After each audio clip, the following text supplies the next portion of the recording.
muy, muy importantes en la Escritura.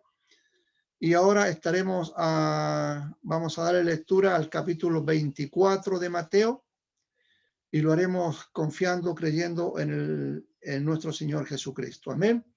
Todos, no hay problema, ¿verdad? ¿Todos me escuchan bien? ¿Todos escuchan bien? Sí, pastor. Sí, pastor. Amén. Amén. Vamos a darle lectura entonces al capítulo 24 de Mateo. Lo haremos en el nombre de nuestro Señor Jesucristo. ¿Por qué es importante este capítulo 24 de Mateo? Porque está completamente relacionado con el libro de Apocalipsis, este capítulo 24 de Mateo, ya que es una profecía que apunta directamente a un futuro. Por lo tanto, como hablábamos la vez anterior, es escatológico, es una profecía dada por nuestro Señor Jesucristo, viendo, ¿verdad?, profetizando las cosas que han de ocurrir en un futuro no muy lejano. ¿Ya? Capítulo 24 de Mateo dice: cuando Jesús salió del templo y se iba, se acercaron sus discípulos para mostrarle los edificios del templo. Respondiendo él les dijo: ¿veis todo esto? De cierto os digo que no quedará aquí piedra sobre piedra que no sea derribada. Y estando él sentado en el monte de los olivos, los discípulos se le acercaron aparte, diciendo: dinos cuándo serán estas cosas y qué señal habrá de tu venida y del fin del siglo. Respondiendo Jesús les dijo: mirad que nadie os engañe, porque vendrán muchos en mi nombre diciendo: yo soy el Cristo, y a muchos se engañarán, y oiréis de guerras y rumores de guerras. Mirad que no os turbéis, porque es necesario que todo esto acontezca, pero aún no es el fin. Porque se levantará nación contra nación y reino contra reino, y habrá pestes y hambres y terremotos en diferentes lugares. Y todo esto será principio de dolores. Entonces os entregarán a tribulación y os matarán, y seréis aborrecidos de todas las gentes por causa de mi nombre. Muchos tropezarán entonces y se entregarán unos a otros, y unos a otros se aborrecerán. Y muchos falsos profetas se levantarán y engañarán a muchos, y por haberse multiplicado la maldad, el amor de muchos se enfriará.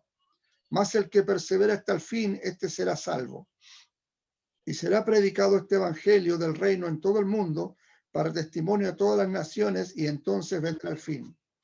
Por tanto, cuando veáis en el lugar santo la abominación desoladora del que habló el profeta Daniel, el que lee entienda. Entonces los que estén en Judea huyan a los montes.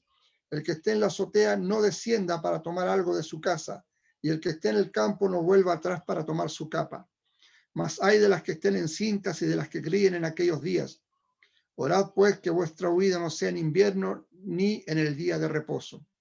Porque habrá entonces gran tribulación, cual no la ha habido desde el principio del mundo hasta ahora, ni la habrá.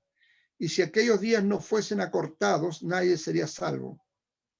Mas por causa de los escogidos, aquellos días serán acortados.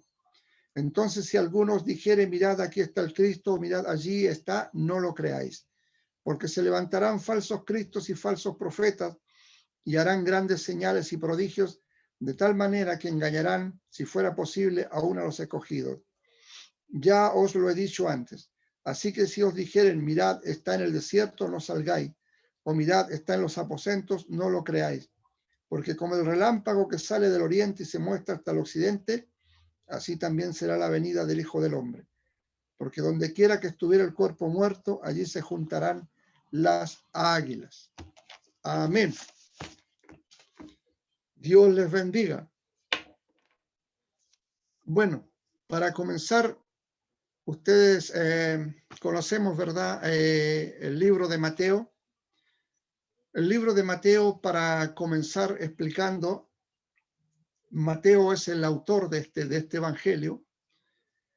¿Y por qué este capítulo, tanto el 24 como el 25, y todo el libro de Mateo en general, pero más estos capítulos, son exclusivamente para el pueblo judío?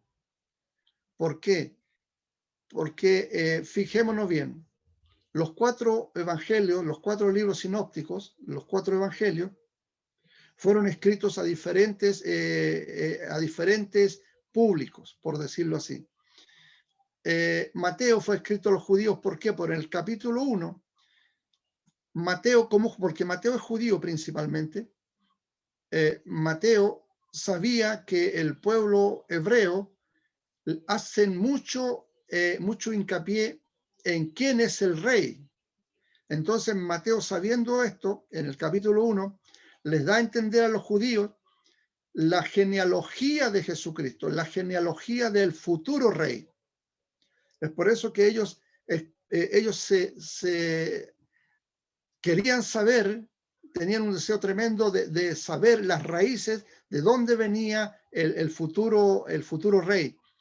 Por eso es que Mateo se encarga de explicarles la genealogía de Jesucristo. Mateo estaba convencido de que Jesús era el Mesías prometido, ¿ya? Él estaba convencido de eso, por eso escribió también este libro. Entonces, los judíos, ¿verdad?, hacen hincapié en todo esto. Ahora algunos dirán, ¿significa que el libro de Mateo no es para la iglesia?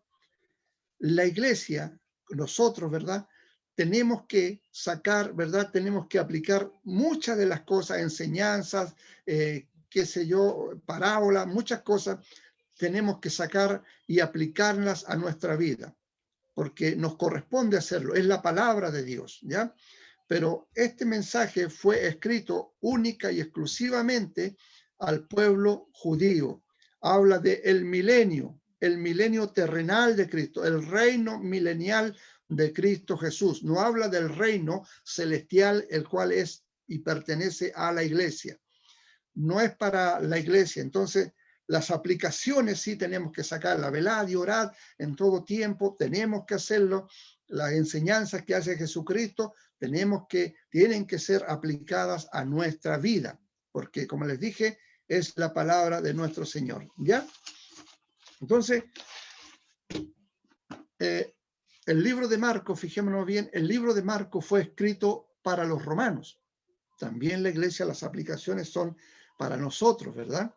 ¿Por qué el libro de Romanos? ¿Por qué? Porque Marcos tenía que llamar la atención del pueblo romano, y es allí en ese libro de Marcos, en el Evangelio de Marcos, es donde se destacan más que en cualquier otro evangelio los milagros de Jesús. ¿Por qué hace hincapié en los milagros de Jesús Marcos? Porque tenía que llamar la atención del pueblo romano. Es por eso que Marcos fue escrito a los romanos. Y Lucas, que era griego, obviamente fue escrito para el pueblo griego. También las aplicaciones y las lecciones que allí hay son para la iglesia, ¿verdad? Y por eso es que cuando alguien les pregunta a ustedes, a alguien que va por primera vez a la iglesia, ¿qué libros tengo que leer de la Escritura para entenderlo? Porque muchos se van al Génesis, otros se van muy adelante, se van a Apocalipsis y no entienden nada. Entonces es bueno recomendarles que lean el libro de Juan el apóstol, ¿ya? Entonces el Evangelio según San Juan, ese libro recomiéndenles leer. ¿Por qué? Porque Mateo, Marcos y Lucas hablan del nacimiento terrenal de Cristo. ¿Ya? Y ya les decía que va enfocado a esa clase de gente, griegos, romanos y judíos. Más el libro de Juan el Evangelista habla del nacimiento celestial de Cristo. ¿Ya? En el principio estaba el verbo y el verbo era Dios, ¿verdad? Y el verbo estaba con Dios. Entonces, habla del nacimiento celestial de Cristo, y es por eso que es un libro universal, fue escrito universalmente, ¿ya? No va dirigido, enfocado a un solo público. Entonces, por eso que valga esa explicación, ¿ya? Entonces, Mateo está hablando aquí del templo. Los judíos tenían mucho conocimiento de lo que era el templo. Fíjese bien que este templo había sido destruido. ¿Recuerdan cuando les pasamos las 70 semanas de Daniel, que fue la semana pasada? Que este templo fue destruido por Nabucodonosor, el Nabucodonosor, ¿verdad? En el año por ahí 700 y tanto, destruyó este templo cuando fue a saquear Jerusalén. llevándose cautivo a la gente allí a Babilonia, entre ellos Daniel y sus amigos y mucha gente más. Entonces fue destruido el templo y toda la ciudad en general. Entonces este templo fue reconstruido, después recordemos que fue reconstruido por Zorobabel y Esdras y los que habían vuelto, y principalmente por Nehemías también, ¿no es cierto?, cuando el rey Artajerjes lo envía de vuelta.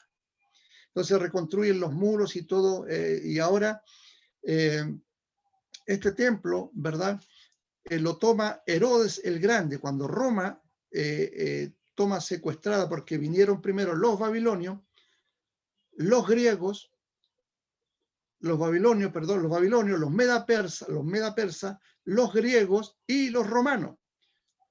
Anteriormente los asirios, todos habían subyugado al pueblo de Israel. Y los romanos en este tiempo tenían también como esclavos al pueblo de Israel. Es así que Herodes el Grande, para congraciarse con los judíos, edifica el templo. ¿Sabe? Se demoró aproximadamente 40 años en edificar ese templo. Ese templo fue edificado aproximadamente esos 40 años y fue pero de un esplendor tremendo, de una hermosura tremenda. Era como para quedarse con la boca abierta, si hoy podía ser perfectamente una de las maravillas del mundo. Y este Herodes lo construyó justamente para eso, para quedar bien con los judíos.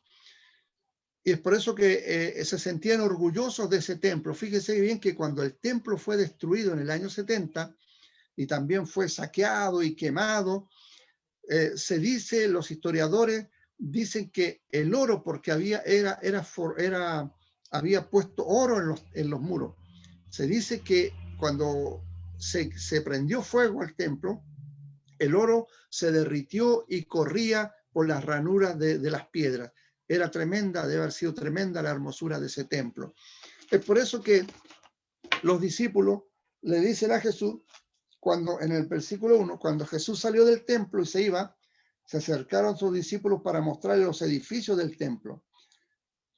Pero a Jesús no le interesaba todo esto. Jesús no le interesaba. Ellos estaban admirados por la hermosura del templo, más a Jesús no le importaba, porque les dijo, ¿veis todo esto? De cierto os digo que no quedará aquí piedra sobre piedra que no sea derribada. Esta profecía que Jesús señala aquí, no quedará piedra sobre piedra, se cumplió, ¿sabe? Esto fue como en el año 32, por ahí aproximadamente, después de Cristo. Y en el año 70 se cumplió esa profecía. Es decir, pasaron 40 años más tarde en que esa profecía se cumplió. No quedará piedra sobre piedra.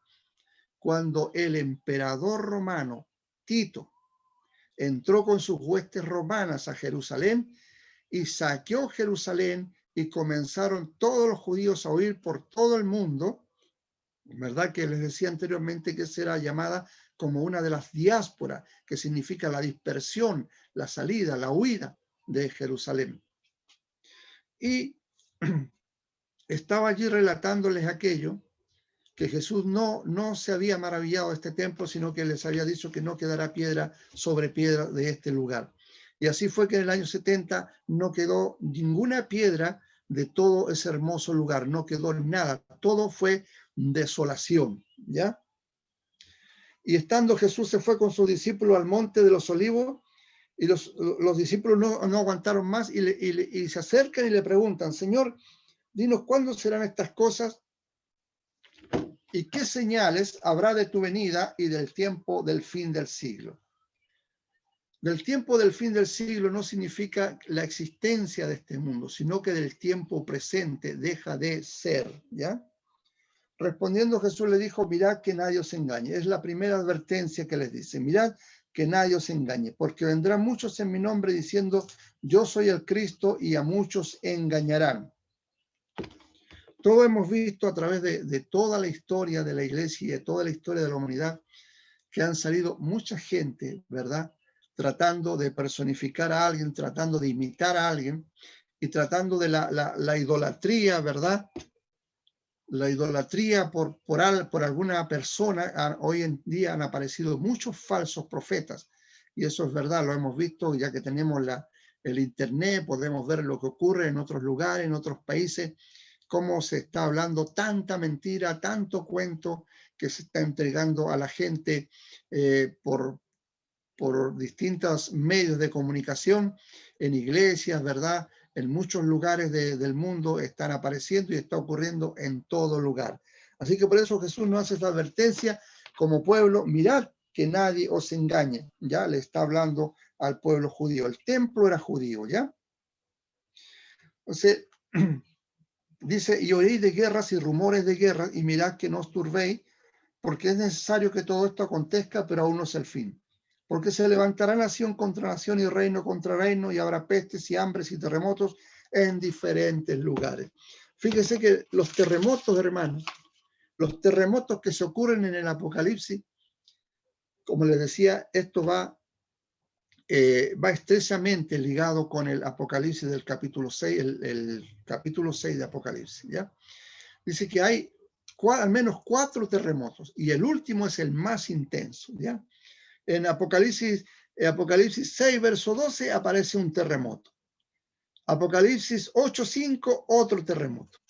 Apocalipsis 11:13, otro terremoto. Y en Apocalipsis 16:18, que es el más grande, aparece otro terremoto. ¿Ya? Vamos a verle el último, 16:18. Está hablando de los sellos, ¿verdad? 16:18. 16:18 es uno de los terremotos más grandes. 16, versículo 18. Entonces hubo relámpagos, voces y truenos y un gran temblor de tierra, un terremoto tan grande, cual no lo hubo jamás desde que los hombres han estado sobre la tierra. Y la gran ciudad, Jerusalén, fue dividida en 3 partes, y las ciudades de las naciones cayeron, y la gran Babilonia vino en memoria delante de Dios para darle el cáliz de vino del ardor de su ira, ¿ya? Y las grandes ciudades, dice, que también cayeron. Entonces tenemos al menos 4 terremotos que habla el Apocalipsis, ya respecto a la pregunta que una hermana también el miércoles pasado me decía si era ese el terremoto. La verdad es que hay distintos terremotos en distintas épocas. De esas 7 años ocurren 4 grandes terremotos, aparte de los cataclismos que van a haber, de cosas inauditas que van a ocurrir. Y de esas cosas, ¿verdad?, le está hablando al pueblo judío, que deben ser librados.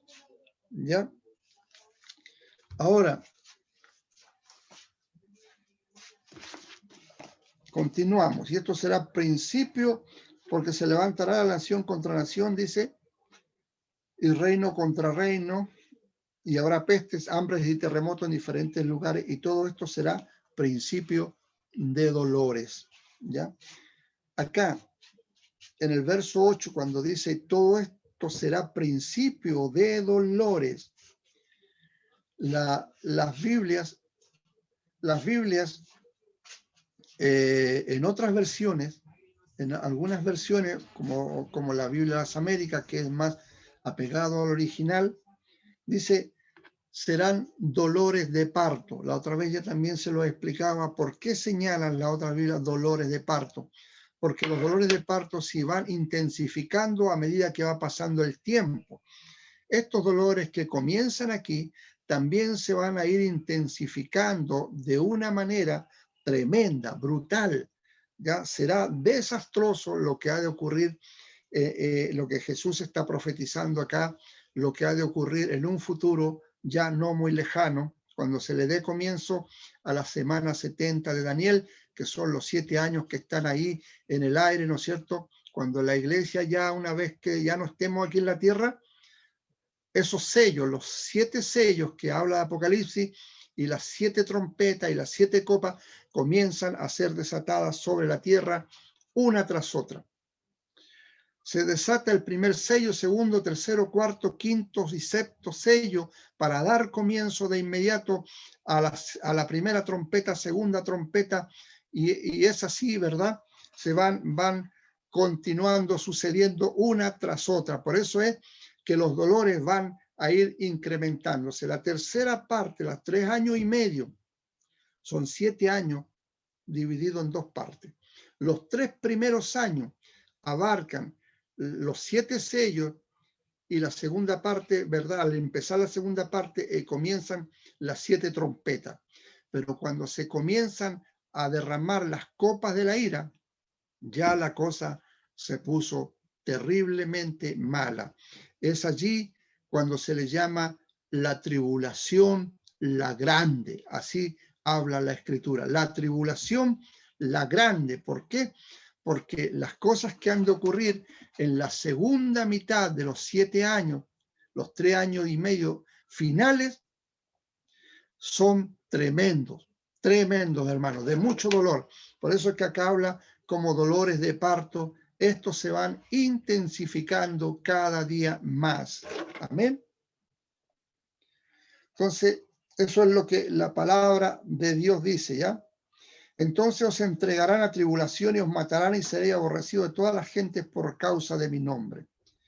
Muchos tropezarán y se entregarán unos a otros y unos a otros se aborrecerán. Fíjese bien que en el libro de Apocalipsis, en el capítulo 6, cuando se desata el primer sello, se descubre acá a un jinete blanco, perdón, un caballo blanco, ¿ya? Y el que lo monta, muchos dicen, muchos opositores a esto, dicen que es el evangelio que viene a la tierra, que ha de ser predicada, el evangelio a toda criatura, como lo leíamos acá en Mateo. Otros dicen que es un guerrero que viene a combatir y a vencer. Entonces hay muchas opiniones respecto a este caballo blanco. Y la verdad es que este caballo blanco, al igual que los otros 3 jinetes, es una personificación de lo que ha de acontecer. Es una fuerza que viene enviada a la tierra. También puede ser este hombre que sea el anticristo. ¿Por qué puede ser el anticristo? Viene montado en un caballo blanco. Algunos se equivocan al pensar que este es Cristo. Cristo está en el cielo, recordemos que está dando las órdenes. Es muy importante, quiero leerles, hermano, el capítulo 6 del Apocalipsis para que no nos confundamos en algunas cosas. Apocalipsis capítulo 6, le voy a leerle desde el versículo 1, capítulo 6, dice así: vi cuando el Cordero abrió uno de los sellos y oí a uno de los 4 seres vivientes decir como con voz de trueno: ven y mira. Esa palabra ven y mira, él le está dando una orden, le está diciendo: sal, manifiéstate, ve, ¿ya? Y miré, y aquí un caballo blanco, y el que lo montaba tenía un arco, y le fue dada una corona, y salió venciendo y para vencer. Salió venciendo y para vencer. Se le dio esa corona para eso, para salir venciendo y vencer. Entonces, todos piensan que porque viene en un caballo blanco, este jinete es Cristo. Y como viene sin flecha, viene con su arco sin flecha, se piensa que es en Cristo. Cristo aparece en este mismo caballo blanco, pero en el capítulo 19 del Apocalipsis, ¿sí? Es allí cuando ya está presto para descender en su segunda venida y está junto a la esposa, ¿verdad? Que está allí, que es la iglesia del Cordero en los cielos. Eso aparece en el capítulo 19. Pero este caballo, este caballo blanco que viene con este jinete, no puede ser Cristo. Si nos fijamos bien, Cristo es el que abre los sellos. Cristo es, ¿verdad?, quien da la orden. Da la orden, el primer ser de los seres vivientes da la orden. Ven, muéstrate, manifiéstate. Ya le dan una orden. Entonces, pero el que está dando la orden detrás de este ángel es nada menos que Jesucristo. Es la soberanía de Dios, hermano, obrando, actuando ya. No como un manso cordero, sino como un juez que viene a juzgar a la tierra y a todos sus habitantes. Pero comenzando por quién, por casa, que es el pueblo hebreo, quien Dios tiene que tratar fuertemente con ellos. Y es allí como le dan esa orden a este jinete que salga. Entonces, cuando acá dicen en Mateo que hay un tiempo en que todos, ¿verdad? Muchos, entonces os entregarán a tribulación y os matarán y seréis aborrecidos de todas las gentes por causa de mi nombre. Muchos tropezarán entonces y se entregarán unos a otros y unos a otros se aborrecerán. ¿Por qué han de aborrecer? Porque esta fuerza maligna, disculpe, esta fuerza maligna que viene con poder para vencer.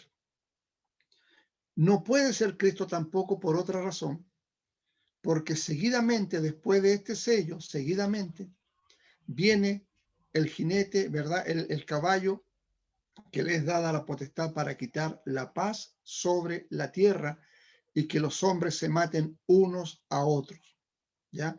Imagínense, si ya en este tiempo como estamos, ya podemos ver que no hay paz en el corazón del hombre.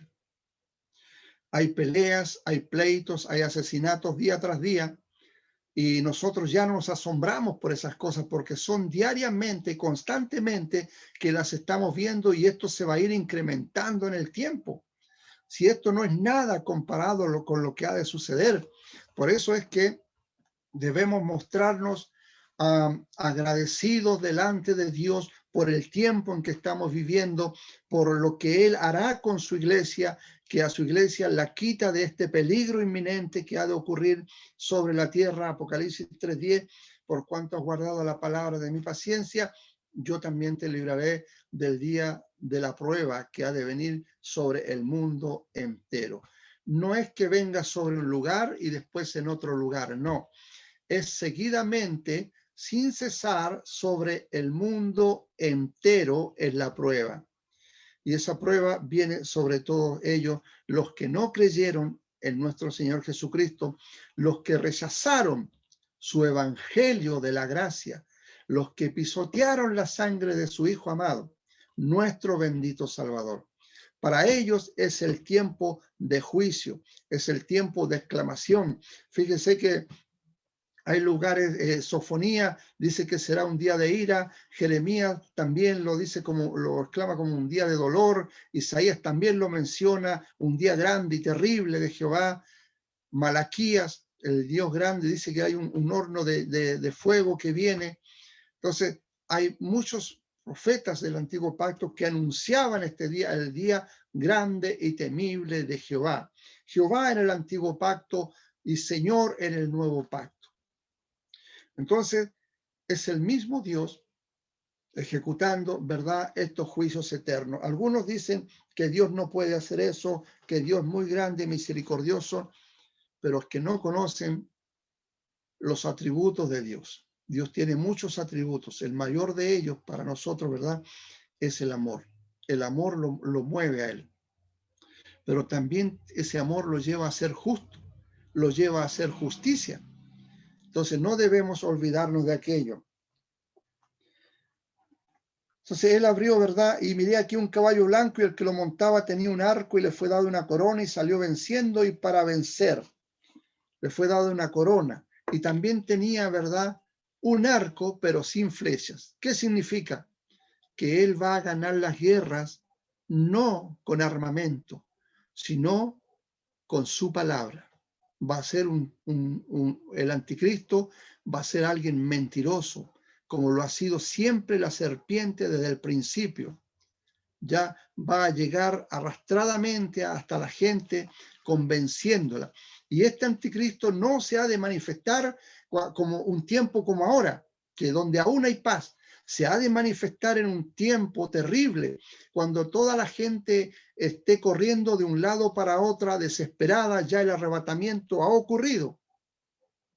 Y todos ellos correrán de un lado para otro sin saber, los mares, ¿verdad?, estarán de una forma tremenda, intempestuosa, los vientos, los huracanes, todas aquellas cosas han de estar ocurriendo, y es entonces la gente literalmente va a gritar, va a exclamar: queremos un líder, queremos alguien que nos resuelva todos estos problemas, queremos que el hambre sea quitada, la necesidad de trabajo, todas aquellas cosas sean arregladas.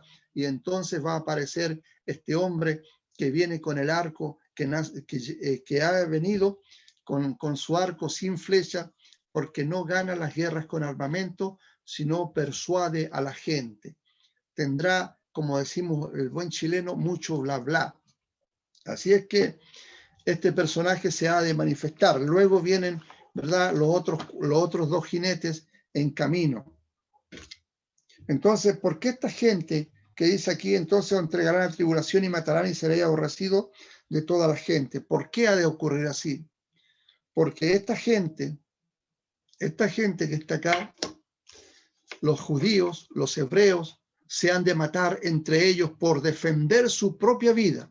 Se han de defender, es como una guerra civil que se arma, ¿verdad? Pero todas esas guerras que han habido no son nada comparado con las cosas que han de ocurrir.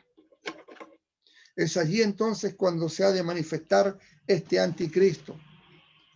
Los que opinan que el templo fue destruido ya en el año 176 a 164 por Antíoco Epífanes, el griego, que llegó allí, ¿verdad? Y se posesionó, es un prototipo del anticristo este. Es un prototipo, el precursor se le llama, algunos teólogos dicen el precursor, este Antíoco Epífanes, 160 años antes de Cristo, él tomó control del templo de los judíos y se sienta allí como Dios, ¿verdad? Porque siempre ha querido la adoración el anticristo. Pero este fue el pastor que escuchaste el otro día. ¿Cómo?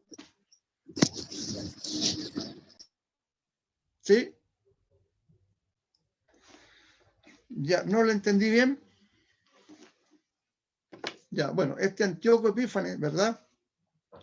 Es el precursor del anticristo, pero esto ocurrió 170 o 160 años antes de que Cristo viniera por primera vez a la tierra. Esto fue mucho antes. Entonces, no es el anticristo al que están esperando.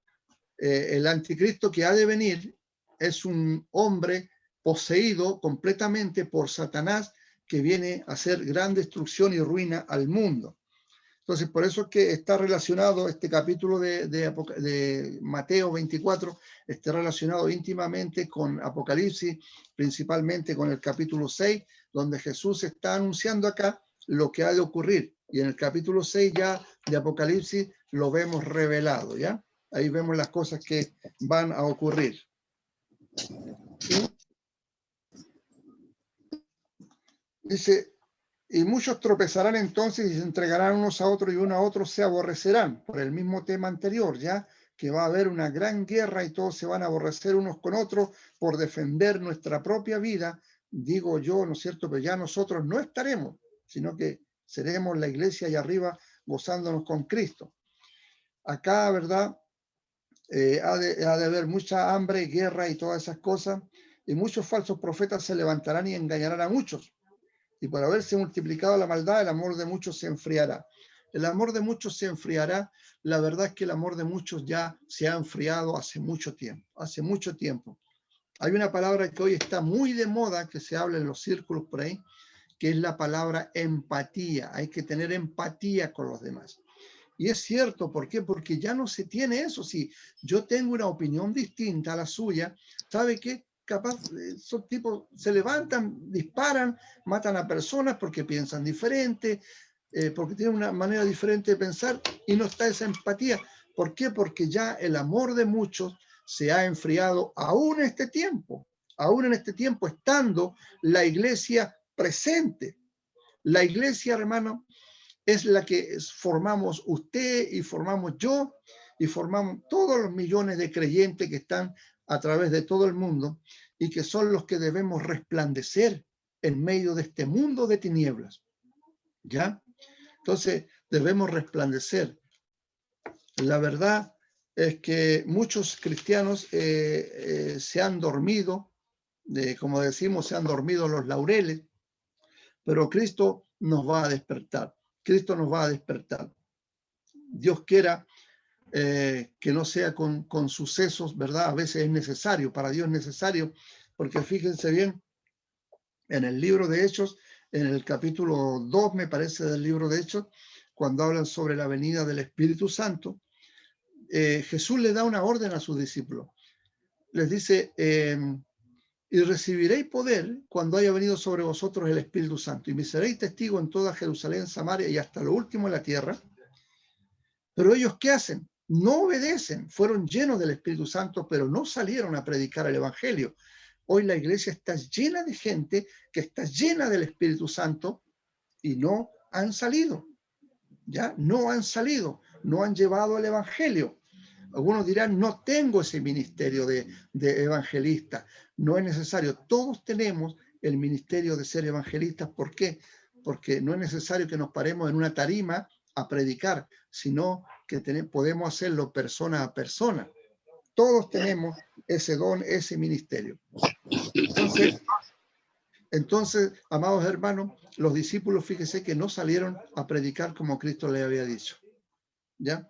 ¿Qué es lo que hicieron? Se quedaron allí en Jerusalén. ¿Y qué tuvo que permitir Jesús? Permitió que viniera una persecución sobre los discípulos. ¿Y qué hicieron los discípulos? Salieron corriendo en distintas direcciones y ahí se dieron cuenta que después del tiempo ellos estaban predicando en distintas ciudades. ¿Por qué? Porque tuvo que ser necesario una persecución. Dios nos libre de pasar por esas cosas, por eso es que tenemos que obedecer al Evangelio. La palabra de Dios está puesta aquí para obedecerla, amados hermanos, para obedecerla, ¿ya? No simplemente ser oidores y no hacedores, o oidores olvidadizos. Y acá, amados hermanos, en el versículo 13 dice, mas el que persevere hasta el fin, este será salvo. Bueno, algunos tienen distintas posiciones sobre la salvación, si es por gracia, si es por la fe o solamente por las obras. Hay distintas posiciones allí y la verdad es que cada uno tiene una posición distinta. Hay argumentos poderosos bíblicos para pensar, tener ciertos pensamientos diferentes al otro. Pero esas cosas no nos han de dividir. El cuerpo de Cristo no debe ser dividido. Yo puedo pensar distinto a usted, diferente a usted en cuanto a ciertas doctrinas de la Escritura, ¿ya? Pero son doctrinas, muchas veces, no como esta, pero hay doctrinas que son no esenciales para la salvación. Por ejemplo, los dones. Si usted cree que el Señor entrega dones, amén. Si cree que no entrega dones, amén. Usted salva, al igual que el hermano que cree que no hay dones en este tiempo. Creyó en Jesucristo y es salvo por eso. Por eso es que le digo, son doctrinas no esenciales para la salvación. ¿Ya? Pero acá hay algo importante, lo que les quiero decir. Más el que persevera hasta el fin, este será salvo. Fijémonos bien que la palabra salvo acá es de un griego sousa, ¿ya? Sousa, ¿ya? Y esa palabra, esa palabrita, significa librar. Fijémonos bien que ahí en Santiago 5:19, versículo 20, donde habla del que le habla al hermano, ¿verdad?, que anda en pecado y lo trae de regreso a los caminos, salva su alma de la muerte. Entonces, esa palabra también sousa aparece ahí en Santiago 5:19 al 20. La palabra sousa significa librar. El que atrae a un hermano de vuelta al camino, ¿verdad?, libra su alma de la muerte, lo libra. Lo mismo pasa con Pedro que aparece ahí en Mateo 14, cuando, no sé si recuerdan, cuando Jesús va en el arca y luego van los discípulos en el arca y Jesús camina sobre las aguas y Pedro siente el deseo intenso de ir donde Jesús y Jesús le dice, ven, y Pedro comienza a caminar sobre las aguas. Pero luego al ver que el mar estaba muy embravecido, comienza a hundirse y le grita a Jesús, Señor, sálvame. Ahí está la palabra sousa también. Pedro no estaba pidiéndole, Señor, sálvame de algo espiritual, salva mi espíritu. No, le está diciendo, libra mi vida, Señor, libra mi alma. Entonces, el Señor lo libra. La palabra sous acá es librar. Los que perseveren hasta el fin serán, ¿verdad? No serán, no se van a perder, sino que Dios los va a librar. Dios los va a librar a los que perseveren hasta el fin. ¿A la iglesia? Claro que no. La iglesia, recuerden ustedes que hace mucho rato no está aquí en la tierra, ¿sí? Entonces, los que Dios va a librar, a los que van a perseverar hasta el fin, son aquellos que han de llegar con vida a habitar en el reino milenial. Cuando pasen los 7 años de tribulación, estos van a quedar vivos muchos judíos, muchos del pueblo hebreo, convertidos y también inconversos, y también del pueblo gentil van a quedar muchos inconversos que se han de salvar, que van a escapar de todas las tribulaciones y van a llegar con vida al reino milenial. Van a perseverar hasta el fin y estos serán salvos, van a librarse de todas estas cosas, porque van a escapar, ¿verdad?, de toda esta gran tribulación que está ocurriendo. No todo el mundo va a morir, sino que muchos van a pasar a habitar el reino milenial porque van a ser librados. El pueblo hebreo, como les decía, hay un remanente, no todo Israel es salvo. Hay un remanente que Dios se ha cuidado de guardar. En el capítulo 7 de Apocalipsis se habla de los 144.000, ¿ya? 144.000 sellados. Estos son 12.000 de cada tribu de los pueblos de Israel, de las tribus de Israel. Entonces, ellos predican, cuando acá dice también la palabra que el evangelio será predicado a toda criatura, ahí se cumple esa palabra, que los 144.000 salen a través de todo el mundo. Ellos, fíjese que son guardados por Dios. Hay 4 ángeles que están en los 4 ángulos de la tierra deteniendo los vientos. Dios les dice que detengan los vientos, que se acabe por un momento, por eso, toda esta tribulación. Por un momento Dios le dice, detengan la tribulación a los 4 ángeles que están en los 4 ángulos de la tierra. Ahora usted dirá, ¿por qué 4 ángulos si la tierra es redonda? No es que yo piense que la tierra es plana.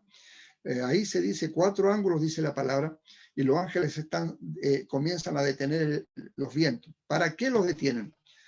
Para que Dios selle a 144.000. Fíjese qué tremenda lo que está ocurriendo en ese tiempo, que Dios tiene que dar órdenes. Ya detengan un momento todo esto, hagan un alto el fuego, porque voy a sellar a los 144.000, para que las cosas que están ocurriendo no los dañen a ellos. Una vez que los 144.000 son sellados y salen a predicar el evangelio, los ángeles vuelven a soltar los aires, los vientos aquellos, y vuelven a ocurrir los desastres, los ciclones, los huracanes y todas esas cosas que tienen que ocurrir. Es tremendo, por eso le decía cataclismo, granizos y muchas cosas que ya estamos viendo, ya se está viendo, pero en una pequeña porción, no es como debería ser. Así es que, amados hermanos, eso a nosotros no nos debe llevar a nosotros a decir, no, nosotros vamos a escapar, así que no estamos ni ahí con lo que ha de acontecer. Es para que nosotros estemos vigilando, estemos orando en todo tiempo. Si usted oraba 2 o 3 horas anteriormente, hoy es cuando tiene que redoblar la oración más que nunca, porque hoy más que nunca la iglesia tiene que levantarse. Antes de ser llevada al cielo, la iglesia tiene que predicar aquí en la tierra a toda criatura, a toda persona. Tiene que ir donde más allá de nuestro alcance. Cuando confiamos en nuestra fuerza, muchas veces fallamos. ¿Por qué? Porque yo estoy confiando en mí. Yo tengo que confiar en Jesucristo. Hay muchos que están fuera del camino ya porque no se ha podido continuar. Yo no juzgo a nadie, no estoy juzgando, pero fíjese bien que este libro que está aquí, la fe, ¿sabe qué significa la fe? Por ahí hay un término que habla de que la fe es como un estante donde usted apoya libros para que estos reposen ahí, para que se sostengan en la... Entonces, en la repisa. Entonces, esta escritura es lo mismo. Literalmente, hermano, literalmente. usted puede recostarse sobre esta escritura, porque usted puede reposar sobre las promesas que Dios nos ha hecho.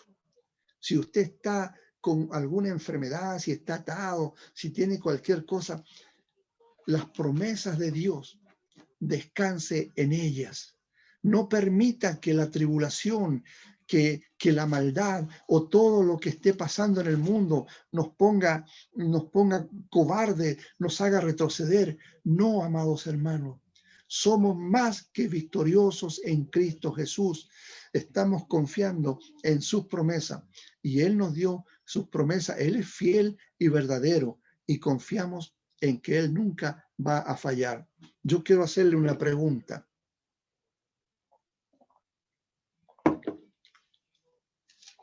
¿Cuántos abogados han perdido sus casos? ¿Conoce usted algún caso que Cristo haya perdido? Yo no conozco ninguno. La palabra de Dios me dice que Cristo es victorioso. Y como abogado ha ganado todos los casos. Ha ganado, es más que victorioso. Así es que a confiar en las promesas de Dios. Repose sobre esta palabra. No se angustie, no ande atribulado por las cosas que vienen. No se atribule. Si comienzan a caer 1000 y 10.000 a tu diestra, eche a correr la fe, tal como lo predicamos, ¿verdad? Y lo anunciamos siempre en el Salmo 91. ¿Cierto? Cuando dice el Salmo 91 que es tremendo para el pueblo cristiano, para que eche a correr su fe. El que habita al abrigo del Altísimo morará bajo la sombra del Omnipotente. Fíjese bien en eso. El que habita al abrigo del Altísimo morará bajo la sombra del Omnipotente.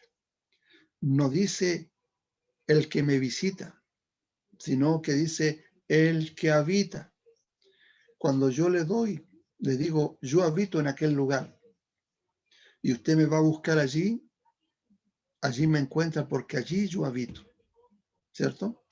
Pero si yo le dijera yo voy de visita, usted me va a buscar y no voy a estar, porque soy un visitante. Es por eso que es importante, ¿verdad? Leer la Escritura, escudriñarla cuando dice el que habita al abrigo del Altísimo.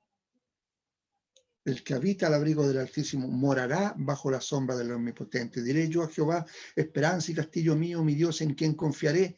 Él te librará del lazo del cazador y de la peste destructora. Y eso es así, hermanos, cuando confiamos en nuestro Dios bendito, grande y poderoso, soberano Dios. A Él sea toda la gloria y toda la honra. Así es que y será predicado este evangelio en el reino de todo el mundo para testimonio de todas las naciones, entonces vendrá el fin.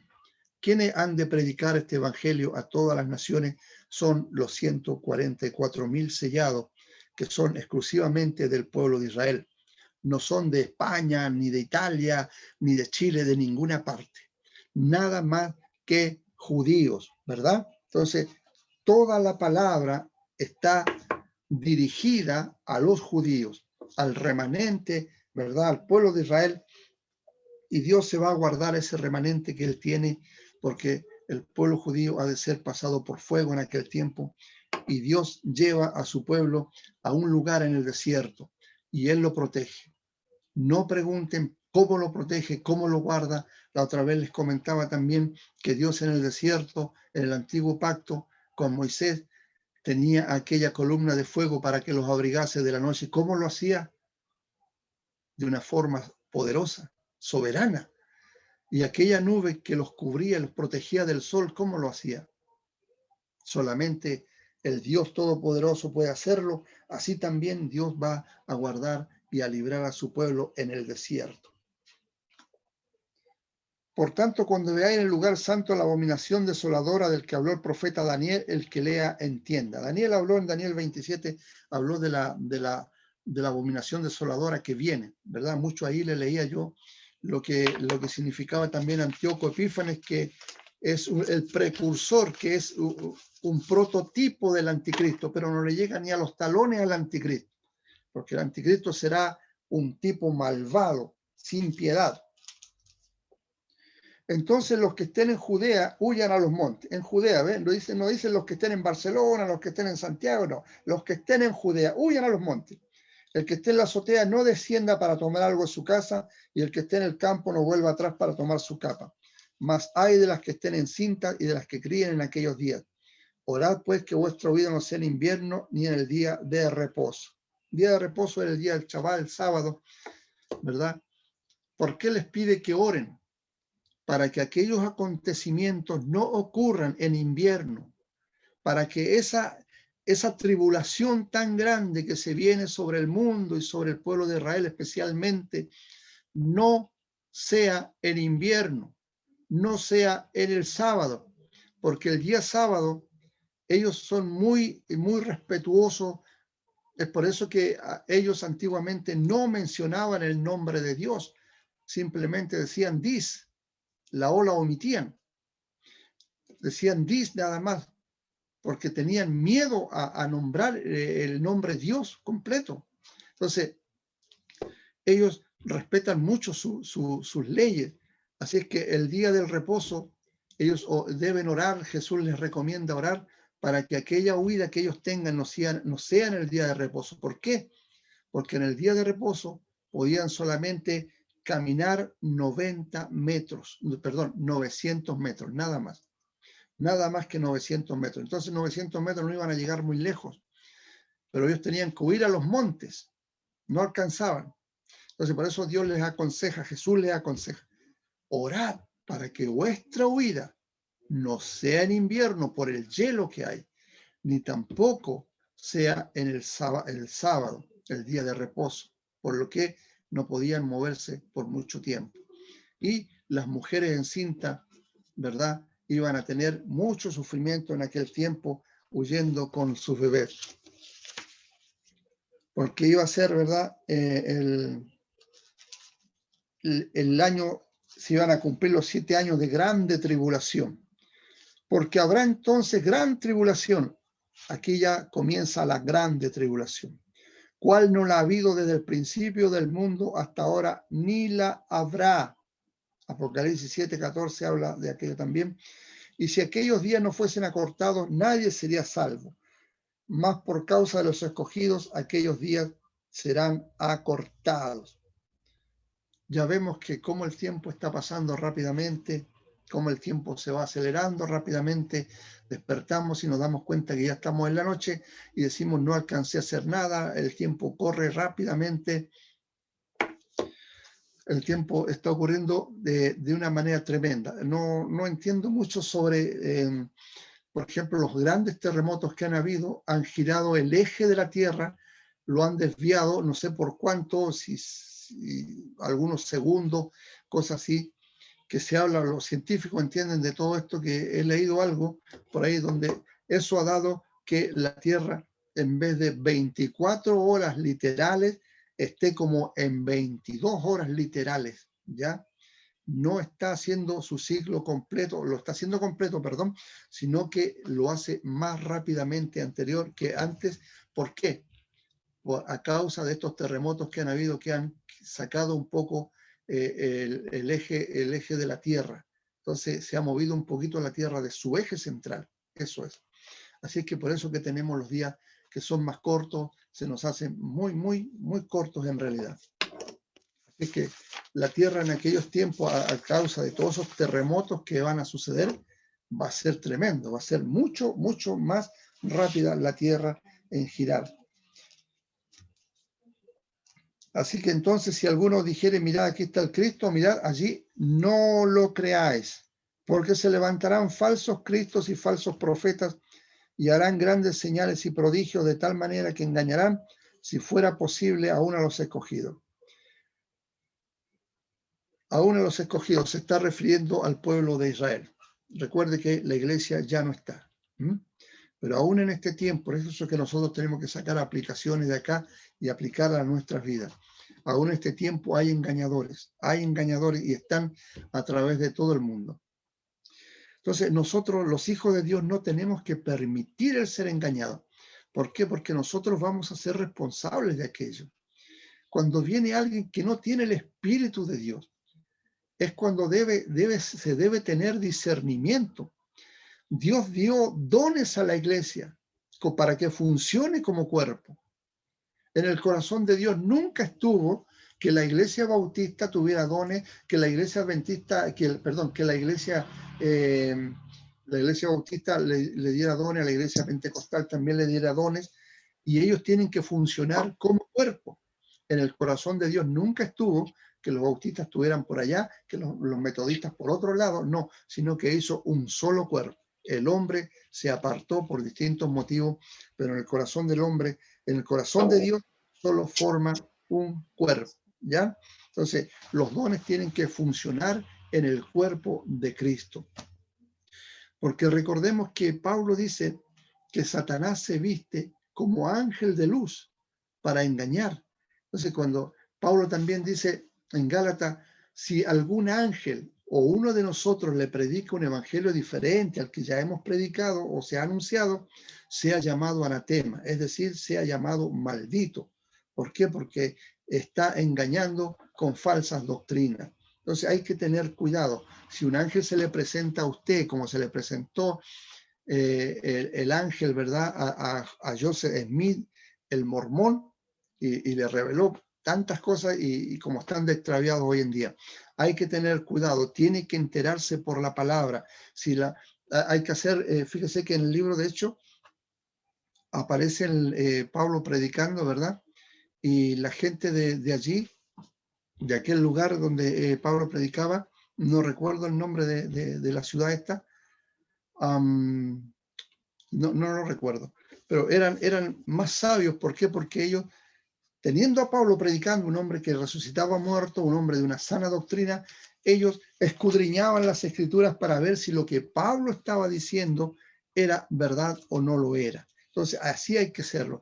Lo que se está predicando hay que pasarlo por el colador, que es la escritura, que es la Biblia. Hay que pasarlo por ahí, ¿verdad? Retener lo bueno, como dicen muchos, y desechar lo malo. Así que hay que tener mucho cuidado para que no seamos engañados por los falsos cristos, porque, ¿sabe? Harán milagros. El diablo hace milagros. Cuando Moisés hizo los milagros con la vara, ¿no es cierto? Y allí los brujos que habían en Egipto, ¿acaso también no volvieron en sangre las aguas? Sí lo hicieron. Entonces, Satanás también hace milagros. Así es que hay que tener cuidado y ver de dónde viene. No todo lo que viene de arriba exactamente viene de Dios. Así es que por eso Dios nos ha dado discernimiento de espíritu para ver y comprobar si eso es de Dios o no es de Dios. Y además tenemos la profecía más segura, que es la palabra de Dios, en la cual podemos comprobar si los espíritus están hablando por Dios o por algún enemigo. ¿Ya? Entonces, en los aposentos, ya os lo he dicho antes, así que si os dijeren, mirad, aquí está en el desierto, no salgáis, o mirad, están los aposentos, no lo creáis, porque como el relámpago que sale del oriente y se muestra hasta el occidente, así será también la venida del Hijo del Hombre. Porque donde quiera que estuviera el cuerpo muerto, allí se juntarán las águilas. Y luego, ¿verdad? Viene del 29 en adelante, viene inmediatamente después de la tribulación de aquellos días, el sol se oscurecerá y la luna no dará su resplandor, y las estrellas caerán del cielo y las potencias del cielo serán conmovidas. Amados hermanos, será tremendo. La grande tribulación son 7 años, ¿verdad? Que es la semana 70 de Daniel, será tremendo. Gracias a Dios que nosotros, amados hermanos, somos quitados de la tierra antes. Yo cuando comencé el tema del rapto, les decía que raptar, arrebatar, era como un ejemplo, les di, que si usted ve que su hijo, un ser amado, está en peligro en medio de una carretera que es transitada velozmente por muchos vehículos, y ve que su hijo, inminentemente el peligro está sobre su hijo, algo le va a ocurrir. Entonces, ¿usted qué hace? Lo toma con fuerza, lo quita allí, lo arrebata de ese lugar. ¿Por qué? Porque el peligro viene sobre él y lo quita antes de que el peligro lo toque. Así hace Jesús con su iglesia. La venida de nuestro Señor a arrebatar a su iglesia es de esa forma. es para librarnos, es para quitarnos de los 7 años de grande tribulación que vienen. Como le decía Apocalipsis 3:10. Así es que ahí el versículo 19 en adelante, Mateo comienza a hablar de que la segunda venida de Cristo no es en silencio como en el arrebatamiento. Es por eso que hay una diferencia. Ya hay una gran diferencia en eso y nosotros tenemos que verlo. En el arrebatamiento de la iglesia, Cristo viene por su iglesia como ladrón en la noche. Fíjese bien, para arrebatar la iglesia no hay ninguna señal, no hay ninguna señal, no hay señales, no estén esperando señales, no estemos esperando, tiene que cumplirse esto, no hay ninguna señal. Por eso es que se dice que la Biblia, perdón, que la iglesia es arrebatada, hay un arrebato inminente. Significa que en cualquier momento ocurre. Si ocurre hoy, ¿qué me respondería usted? ¿Se va con Cristo? Yo no le voy a decir nada, ¿sí? No le voy a juzgar. Si el arrebato ocurre hoy o en la madrugada, ¿usted se va con Cristo? ¿Nos iríamos con Cristo? Después me puede responder a eso, ¿ya? Y la segunda venida de Cristo viene con nosotros, viene con su iglesia a gobernar. Inmediatamente después de la tribulación de aquellos días, el sol se oscurecerá y la luna no dará su resplandor y las estrellas caerán del cielo y las potencias de los cielos serán conmovidas. Y entonces aparecerá la señal del Hijo del Hombre en el cielo y entonces lamentarán todas las tribus de la tierra y verán al Hijo del Hombre viniendo sobre las nubes del cielo con poder y gran gloria. ¿Ya? Es decir, es un acontecimiento que todo el mundo va a ver, porque será, dice la Escritura, como un rayo que viene del oriente al occidente. Todo el mundo lo verá y harán lamentación por él, por el que traspasaron. En cambio, en la segunda venida en el arrebatamiento por su iglesia, es en secreto. Nadie lo ve. Muchos podrán burlarse de todo esto, pero amados hermanos, la verdad es que Spurgeon dijo una vez, ¿qué cosa seria es esta? Dijo. Los demonios creen en Jesucristo y tiemblan, dice también la Escritura, ¿verdad? Pero lo que ocurre es que muchos hombres creen en Cristo, pero no obedecen. No obedecen. Los demonios tiemblan, creen en Cristo y más encima tiemblan, dice Santiago. Pero hay cristianos que creen en Cristo, pero ni siquiera no quieren obedecer. Así que es tiempo, amados hermanos, de que nos pongamos como la luz que somos, que iluminemos, que resplandezcamos en todo lugar. Fíjese que yo he compartido con muchos jóvenes y siento una pena tremenda. ¿Por qué? Porque muchos jóvenes en la actualidad, en las universidades, yo sé que para los jóvenes que son cristianos y están en universidades debe ser muy, muy fuerte aquello, porque la mayoría de los jóvenes no son creyentes en Cristo y por eso que el estar allí, perseverar y hablar de Cristo debe ser muy, muy difícil. Pero con muchos jóvenes que he conversado no creen en Cristo. Fíjese bien que todo, absolutamente todo, se está allanando preparando el camino, tal cual Juan el Bautista preparó el camino para nuestro Señor Jesucristo, ya se está preparando todo para la venida del anticristo. Porque todas estas cosas que se están dando, estas manifestaciones, tiene que producirse, ya hay anarquía, pero tiene que producirse una anarquía tremenda, un descontrol total, para que aparezca este anticristo a colocar tranquilidad y colocar, ¿verdad?, una paz falsa, una paz que no es verdadera.